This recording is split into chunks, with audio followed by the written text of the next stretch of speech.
¿Alguna vez te has preguntado por qué el Batimóvil de la serie de televisión de 1966 se ve tan futurista y, al mismo tiempo, tan familiar?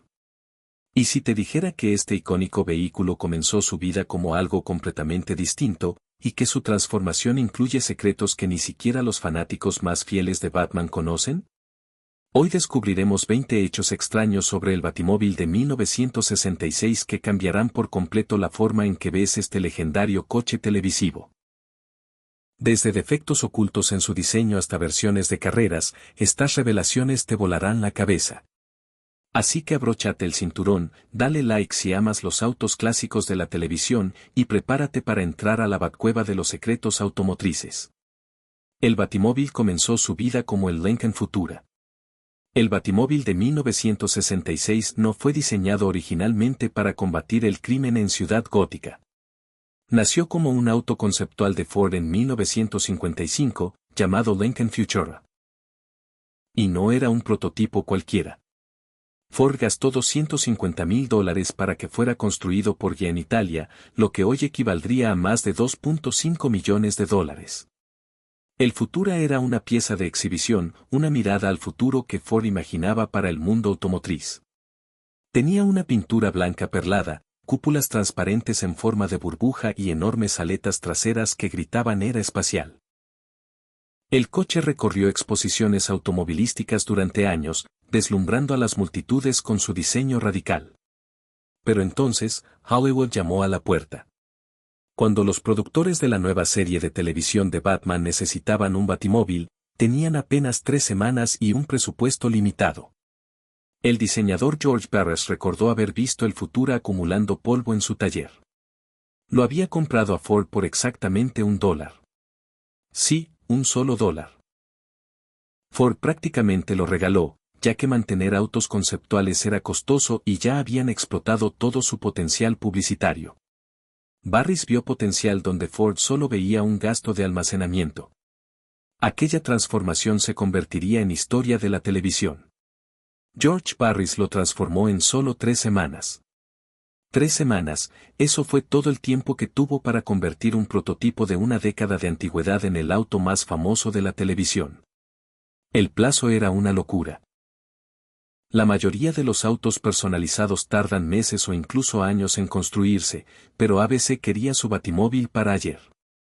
Barris y su equipo trabajaron sin descanso, apenas dormían. La forma del Futura ya era perfecta, parecía un coche digno de un superhéroe.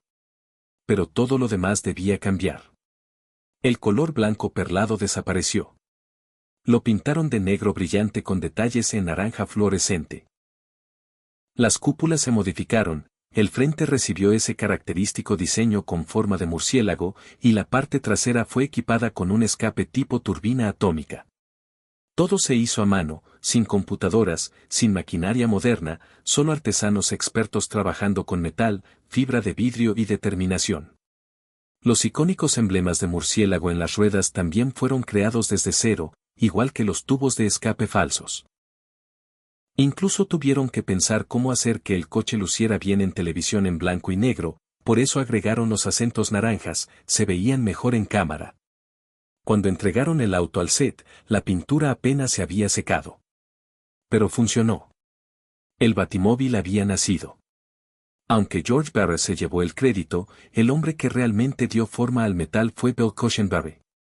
Era una leyenda en el mundo de los autos personalizados, famoso por su habilidad con la carrocería. Barris lo llamó especialmente para este proyecto. Cushenberry podía lograr con el metal lo que otros solo soñaban. Él moldeó a mano las aberturas de las ruedas y creó las modificaciones sutiles que transformaron las líneas del Futura en algo más agresivo. Las formas fluidas de los guardafangos y el cuerpo del auto eran su toque. Trabajó jornadas de 18 horas en su taller de Monterey, California, que se convirtió en el epicentro de la transformación. Los trabajadores lo recuerdan obsesionado con cada curva, cada ángulo. Quería que fuera perfecto. El frente del auto, con su nariz de murciélago, no fue fácil. Tuvieron que alargar el chasis y crear esa forma puntiaguda sin comprometer la estructura. Recordemos que este coche debía moverse rápido para las escenas de persecución. Kussenberry reforzó todo, asegurándose de que pudiera soportar las exigencias de los rodajes. Años después, rara vez hablaba de su trabajo en el Batimóvil. Era humilde, pero quienes sabían de autos reconocían su sello en cada línea del vehículo. El motor original del Lincoln fue reemplazado. El Futura venía con un enorme motor Lincoln Wablock, potente pero con un problema, se recalentaba. Y lo hacía mucho. Era perfecto para exhibiciones, pero terrible para un set de filmación bajo luces calientes de California. Lo descubrieron durante la primera semana de grabación, el motor se sobrecalentaba constantemente. Tenían que detener el rodaje y esperar a que se enfriara, lo cual costaba tiempo y dinero. Barris tomó una decisión drástica, sacó el motor Lincoln y lo reemplazó por un V8 de 390 pulgadas cúbicas de un Ford Galaxy. Era más confiable, fácil de mantener y no convertía el coche en un horno sobre ruedas. El cambio no fue sencillo, el nuevo motor necesitaba diferentes soportes, transmisión, sistema de enfriamiento y ajustes en el chasis. Pero funcionó. El motor del Galaxy les dio la confiabilidad necesaria para filmar largas jornadas, podía mantener el ralentí durante horas sin recalentarse, tenía potencia suficiente para las persecuciones y era fácil conseguir repuestos. Este cambio pragmático permitió que el Batimóvil siguiera funcionando durante toda la serie. Y no había solo un Batimóvil. Después de crear el modelo principal a partir del Futura, Barris necesitaba copias de respaldo. El ritmo de producción del programa era intenso, y no podían arriesgarse a que el coche principal se dañara. Así que construyó réplicas, pero no tenía más Futuras disponibles. Usó chasis de Ford Galaxy y los numeró como autos 2, 3 y 4. Cada uno servía para diferentes propósitos, unos para escenas de acción, otros para tomas estáticas o de promoción. Los cuerpos de fibra de vidrio replicaban las líneas del original a la perfección, en cámara, nadie notaba la diferencia. Algunas versiones tenían gadgets funcionales, otras estaban simplificadas para los stunts. Los motores variaban, algunas tenían potentes 427 para más velocidad, otras motores más pequeños por fiabilidad. En realidad, las réplicas eran más prácticas que el original. El chasis del Galaxy era más robusto y las piezas estaban disponibles en cualquier taller. Si algo se rompía, y siempre se rompía algo durante el rodaje, podían repararlo enseguida. Así, mientras un Batimóvil estaba en reparación, otro seguía rodando. El público nunca supo que veía autos distintos. Uno de estos, conocido como el número 3, nunca apareció en televisión. Se construyó completamente, se pintó y estaba listo, pero fue usado exclusivamente para apariciones públicas. Mientras los demás corrían en las calles de Gassen, este viajaba por todo el país en ferias, centros comerciales y eventos promocionales. Tenía sentido. Los autos del set sufrían mucho desgaste, pero este se mantenía impecable. Era el coche que los fans podían ver y tocar. Barris cuidó cada detalle. Pintura perfecta, cromo reluciente, interior inmaculado. Aunque nunca salió en cámara, fue el Batimóvil que más gente vio en persona. Miles de niños se sentaron en él para tomarse fotos. Era el Batimóvil del pueblo. Para lograr el aspecto icónico, Barris también modificó la estructura, el chasis fue alargado 28 centímetros. Puede no parecer mucho, pero en diseño automotriz es enorme.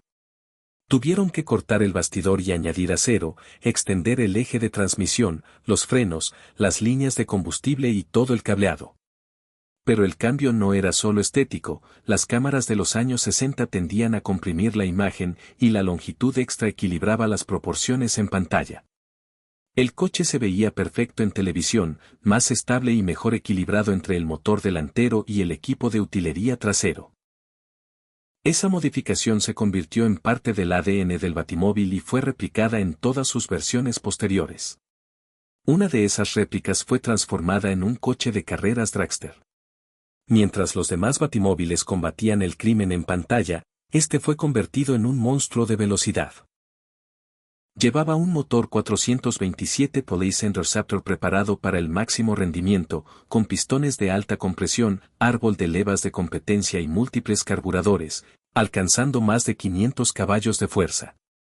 Su chasis fue reforzado, la suspensión modificada, y se le añadió una barra antivuelco para controlar el despegue al arrancar.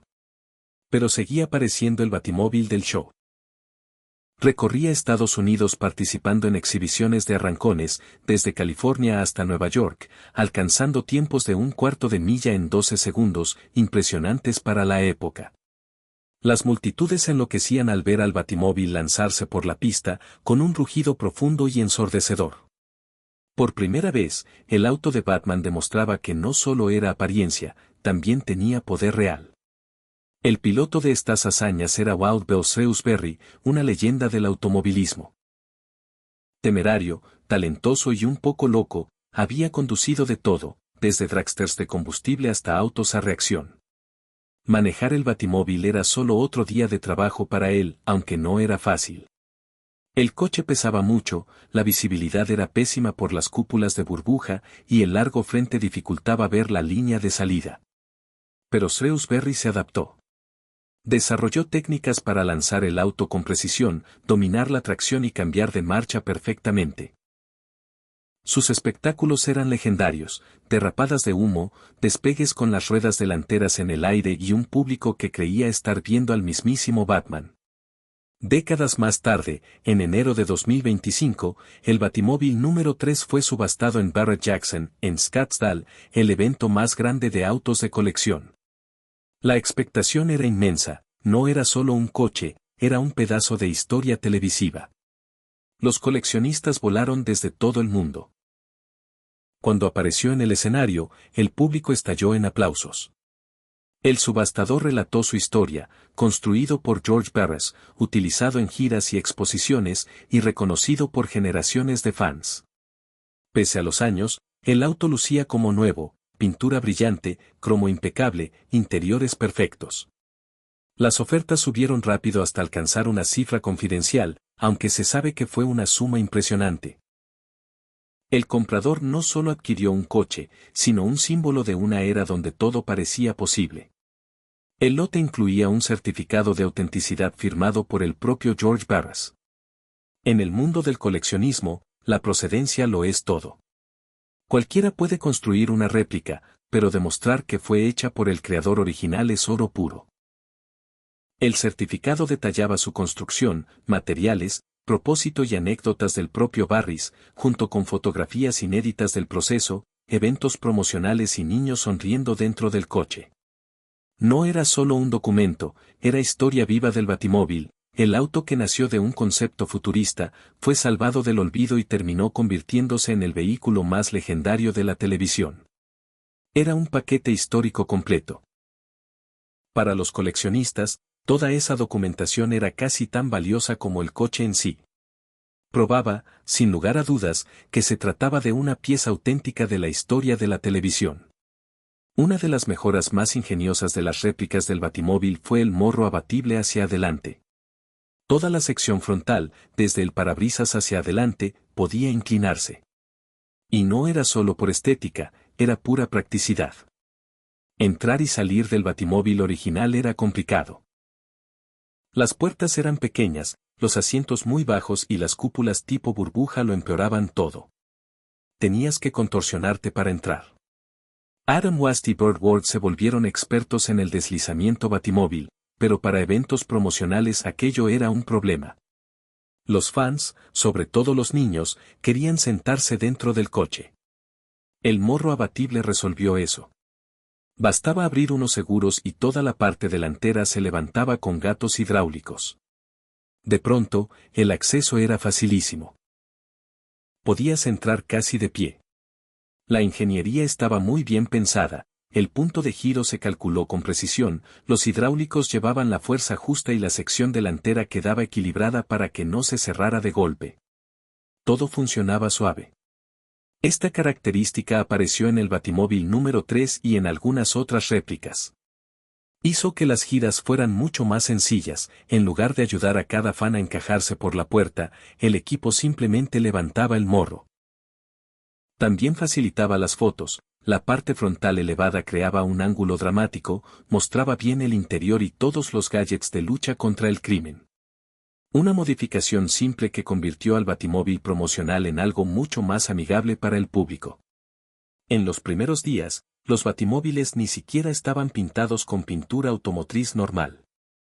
Usaban una especie de pintura terciopelo negra, también llamada flacking. Y no era por estilo, sino para esconder problemas. Aquella construcción apresurada de 3 semanas obligó a hacer compromisos, la carrocería no era perfecta, había ondulaciones en la fibra de vidrio, uniones que no quedaban del todo lisas. Con pintura normal, cada defecto se vería, las luces del estudio resaltarían cada imperfección.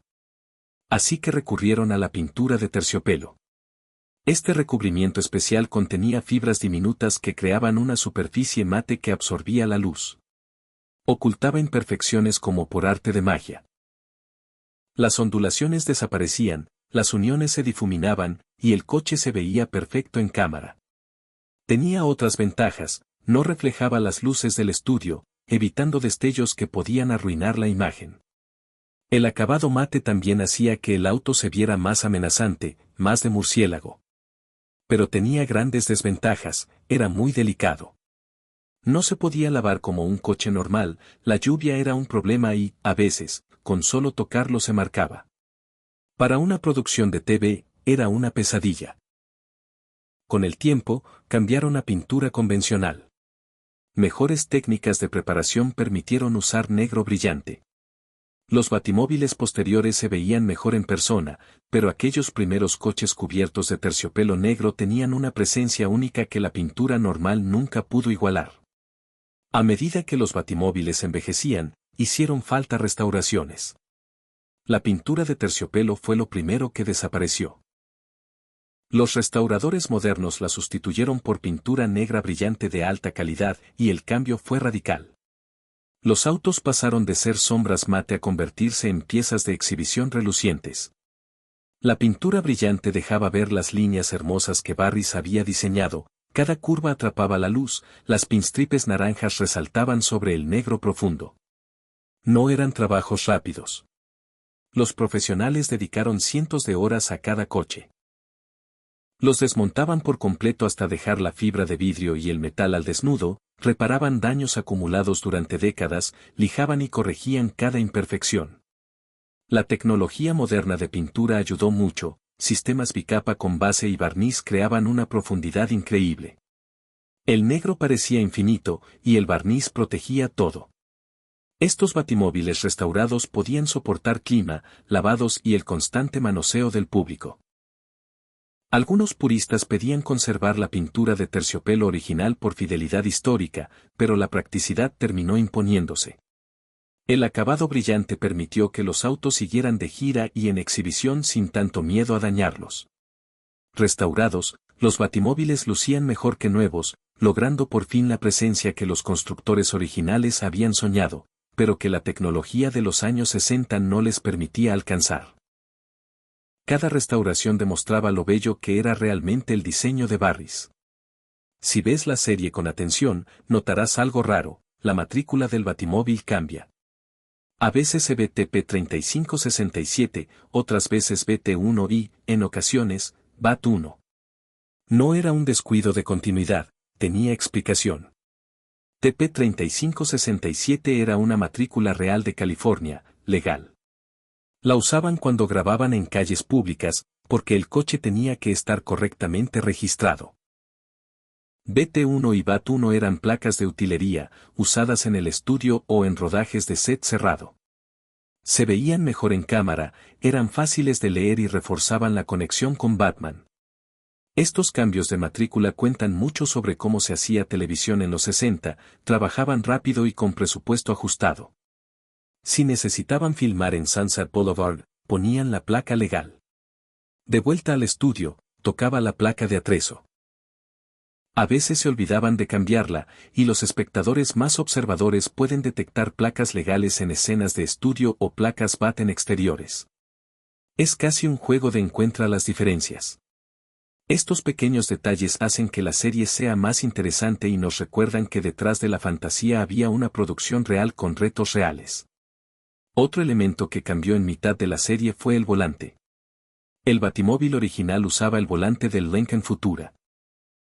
Elegante, pero normalito, nada digno del caballero oscuro. Hasta que a alguien se le ocurrió cambiarlo por un volante de Edsel de 1958.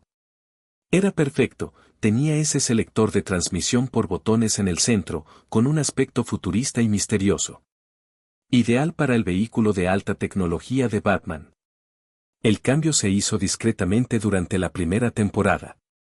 En un episodio, el volante viejo, en el siguiente, el de Edsel.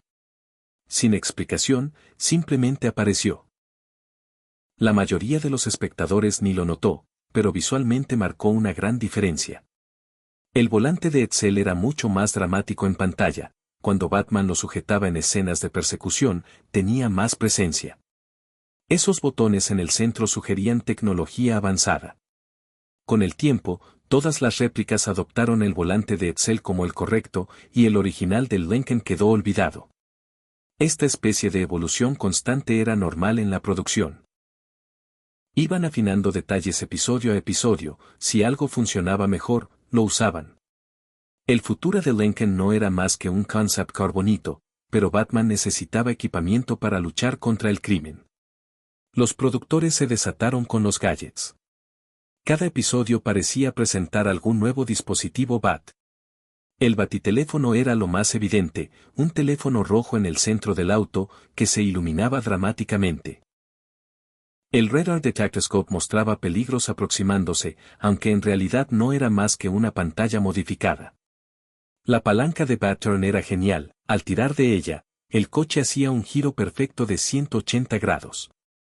En la práctica, la palanca no hacía nada, el truco lo ejecutaba el conductor, pero el público se lo creía. Estaba también el Bat-Ram para derribar barreras, la cortina de humo, los rayos proyectados desde los faros, e incluso una Batcomputadora. En 1966, eso era pura ciencia ficción, los ordenadores ocupaban salas enteras, pero el Batimóvil llevaba uno integrado, capaz de analizar pistas, descifrar mensajes y rastrear villanos. La mayoría de esos gadgets eran solo utilería, pero se veían convincentes. Interruptores cromados, luces parpadeantes y medidores serios llenaban la cabina, cada uno con una etiqueta cuidadosamente rotulada. El grado de detalle era impresionante. Gracias a esos gadgets, el Batimóvil dejó de ser simplemente un coche, se convirtió en el compañero de Batman para combatir el crimen. Cada botón y cada luz decían a los espectadores que estaban viendo algo realmente especial. Había un detalle que sí estaba adelantado a su tiempo, la cámara trasera. En 1966, eso era ciencia ficción. Las cámaras de reversa no serían comunes hasta 40 años después, pero el Batimóvil ya tenía una.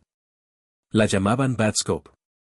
Permitía a Batman ver lo que pasaba detrás del coche mientras conducía hacia adelante, esencial para vigilar a los villanos que lo perseguían. El departamento de utilería creó una pantalla muy convincente que mostraba imágenes de lo que ocurría detrás durante las escenas de persecución. ¿Cómo lo hacían?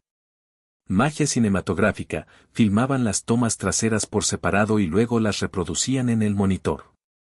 En algunos acercamientos, incluso utilizaron un sistema de circuito cerrado real. La cámara estaba oculta en la turbina trasera, si te fijas, puedes ver la lente. Era minúscula para la época, pero revolucionaria. La idea fascinó al público, los niños querían cámaras traseras en el auto familiar, los adultos se preguntaban si esa tecnología podía existir. Hoy, todos los coches nuevos llevan cámara de reversa, obligatoria por seguridad. El Batimóvil lo hizo primero, aunque fuera como truco de televisión. Quizá el gadget más impresionante fue el sistema de conducción por control remoto. Batman podía llamar al Batimóvil desde varias calles de distancia y el coche venía solo, sin conductor visible, listo para la acción. En 1966, esto dejaba al público boquiabierto. Los coches a radiocontrol existían solo como juguetes pequeños, la idea de controlar un vehículo real a distancia era pura fantasía, o eso parecía. La serie usaba varios trucos para crear la ilusión. En las escenas en las que el coche llegaba solo, escondían a un conductor tumbado en el asiento. El interior negro y la posición baja lo volvían invisible. En otras escenas más complicadas, montaron un segundo juego de mandos en la parte trasera. Un conductor oculto podía dirigir el coche desde ahí. El control remoto que sostenía Batman era otro producto de utilería lleno de botones, interruptores y una antena grande. Él lo manipulaba con dramatismo y el coche respondía. Incluso lo mostraban esquivando obstáculos y aparcando sin conductor aparente. Todo esto hizo que el Batimóvil pareciera casi inteligente, no era solo transporte, era un compañero robótico.